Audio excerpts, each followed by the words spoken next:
Tahap keselamatan dan kelancaran urusan sempadan negara berada pada tahap tertinggi menjelang sidang kemuncak ASEAN ke-47 di Kuala Lumpur bulan depan. Menteri Dalam Negeri Datuk Seri Saifuddin Nasution Ismail berkata seramai 10,492 pegawai polis dan 3,000 anggota Jabatan Imigresen Malaysia akan ditempatkan bagi memastikan kelancaran acara antarabangsa itu yang akan dihadiri pemimpin dunia termasuk Presiden Amerika Syarikat Donald Trump. Dari isu keselamatan, kita ada kategori kita lah. Persiapan telah dibuat, saya telah ditaklimatkan. Immigration nak pastikan kelancaran.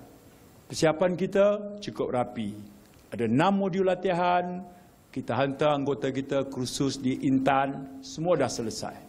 Kita dah identify pintu masuk, Premier Lane, Fast Track, semua dah kita jalan. Okey ya. Langkah seterusnya nak pastikan bahawa semua yang kita rancang atas kertas itu berjalan dengan cantik. Sebab komponen kita itu sangat penting. Keselamatan dan juga proses penerimaan tetamu di pintu masuk.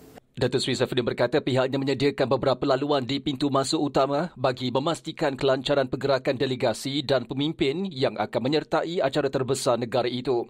Tumpuan utama tetap diberikan kepada aspek keselamatan operasi serta kelancaran penerimaan tetamu yang tiba. Sidang kemuncak ASEAN ke-47 yang berlangsung di Kuala Lumpur bakal menghimpunkan pemimpin dunia termasuk dari Amerika Syarikat, China, India, Australia, Kanada, Brazil, Afrika Selatan, Jepun, Korea serta negara anggota ASEAN.